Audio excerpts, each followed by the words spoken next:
Hello everybody and welcome back after a long time.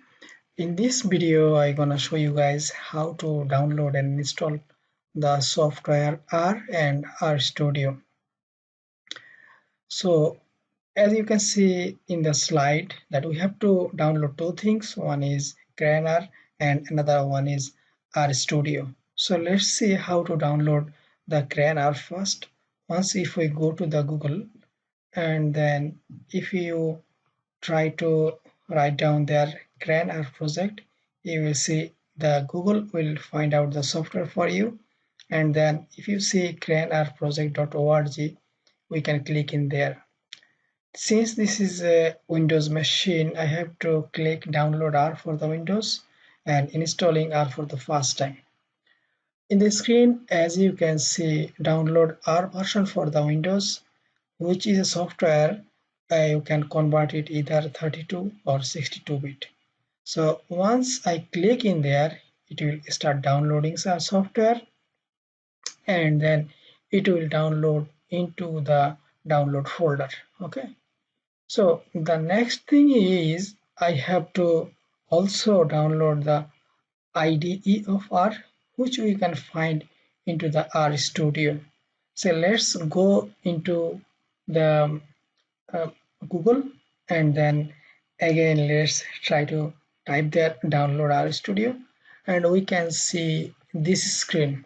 So as you can see in the screen, download RStudio IDE.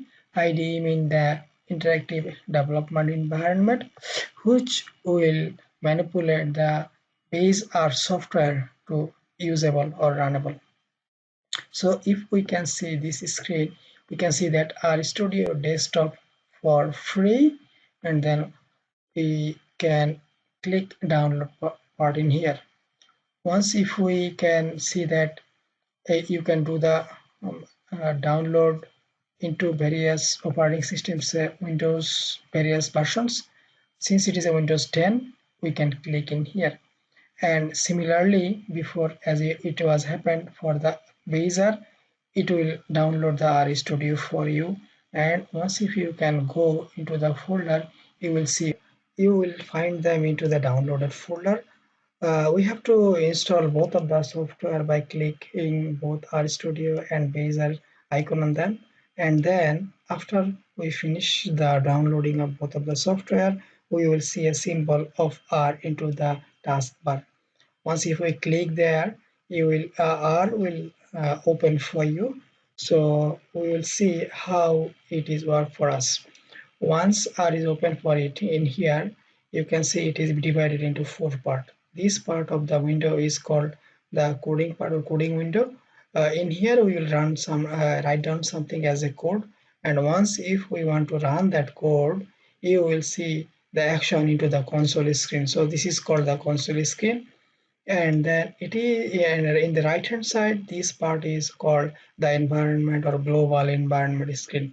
Into the global environment, the system will put the data file and any variables if you have, then you can see them into the here.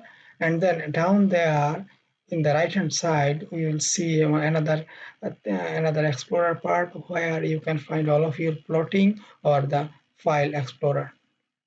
Say into say if you write down say variable and declare something into the variable, and once if you run that variable, you will run that code, you will see the action into the console window. And at the same time, in the right hand side, the 10 gonna be put into the x as a numerical value. So that means on the other hand, using this little clear console symbol in there, we can clear the console as you can see.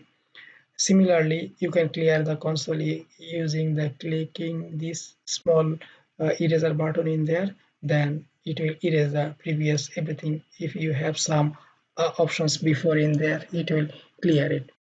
So again, with another example, say let's say you can put another value into a variable y. Say let's you want to put 40 into a variable y, and if you want to run that code, you need to put the cursor into the front over there, and once if you click Control Enter, it will run for you.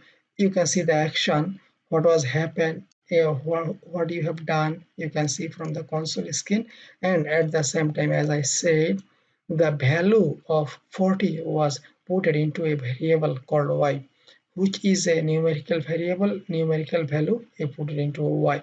So that's why it is the a function of the global environment. And once if you see, if you have any plotting or any visualization of R, you will see from this screen in here. This is how the full screen of R is working. So in the next session, we're gonna show how to bring the data file into our environment and do various types of data manipulation stuff into R. Until then, enjoy this class, and thanks for watching, and thanks for joining. And then please, those who didn't subscribe this channel, try to subscribe. Thank you. Bye bye.